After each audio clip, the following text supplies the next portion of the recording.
great deals in GameStop today. Got an Xbox One for 150 and Wii games to go with it for 60.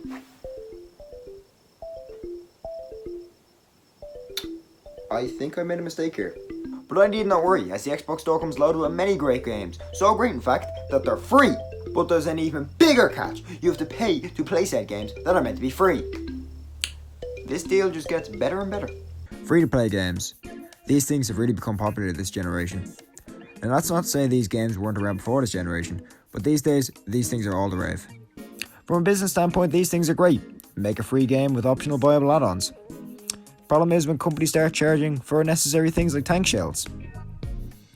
But that's when you're starting to push it. Viable content usually falls into one of two categories. Add-ons that affect the gameplay such as weapons, shields and armour, or cosmetic items, which have no effect other than changing the look of your character. So let's dive into it and rate each of these games on a scale out of 5. Roblox. This is one of the oldest free-to-play games, originally being available on PC in 2006. Roblox allows players to create and share games using the Roblox Studio. These games range vastly in quality and each have their own passes and add-ons, purchasable with the game's currency, Robux. These add-ons are exclusive to each game, besides character customization. A lot of these are simple tycoons, which basically work like buy a dropper, watch your money go up, buy another dropper. Others are generic, simple, shooty survival games. But in the mix we do have some gems, such as this natural disaster survival. There is a huge variety of games here, all of different types. But a lot of these games are simply low quality filler. Happy Wars, a hack and slash tower conquest game where your goal is to conquer the enemy's castle. The game has multiple classes and incorporates building elements in order to make defences. I was big into this game around 2014-2015. Now, it's pretty good. The gameplay is quite repetitive over time, and the game itself doesn't have much in terms of content besides new weapons and armour, received through the purchase of happy cards, either with currency earned in-game or bought through the store. This system isn't too bad, as you can easily earn what you need without spending anything. However, this game wouldn't exactly be a prime suggestion due to its repetitive gameplay and being aimed more towards a younger audience. Fortnite. That word scares people. Say what you want about this game, but it's hard to deny its insane popularity. The game has died down in the past year, but at one point this was the game. A unique battle royale incorporating building elements. The game also featured a store and battle pass, allowing players to unlock cosmetic items through ranking up their tiers. The game has had multiple collaborations including Marvel, Star Wars and most importantly, Travis Scott. The game can easily be played without these purchases however, and can be very good fun. I'm going to get kidnapped for saying that. World of Tanks. This game has also been around for a while, previously being available on the Xbox 360. This is a simple arcade tank shooter. Its gameplay is very unique, but also easy to pick up. The game has hundreds of tanks, some of which are available to buy as premium vehicles using gold bought for real money. Tank shells, skins and decals are also available for purchase, along with premium, which allows you to earn double credits. This game is extremely grind heavy once you get into the higher tiers, meaning you are pushed towards buying premium. However, the game is still extremely fun besides this. In contrast, we have War Thunder, a much more realistic and in-depth experience.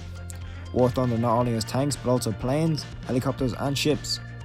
The game has realistic features such as G-forces and aircraft, realistic destruction and advanced controls. The game uses eagles as its currency and uses them in the same way World of Tanks does. Unfortunately, this game doesn't control as well as World of Tanks does, and is much less responsive due to it being drawn from a PC version. On PC, however, this is an extremely fun game, but the game controls on console really ruined the experience for me. Trove. Yeah, I didn't get very far in this one. This game is pretty much a 3D version of Minecraft Dungeons, and if you can remember back to that video, I get the simplicity as it's targeted towards a younger audience, but this is a game even a 5-year-old would get bored of, just spamming A and RT. Yeah, I wasn't a massive fan of that game. Yeah, I really don't have much to say here. The currency can buy in-game items such as weapons, and that's about it. Next. Call of Duty Warzone. Now this one is very interesting.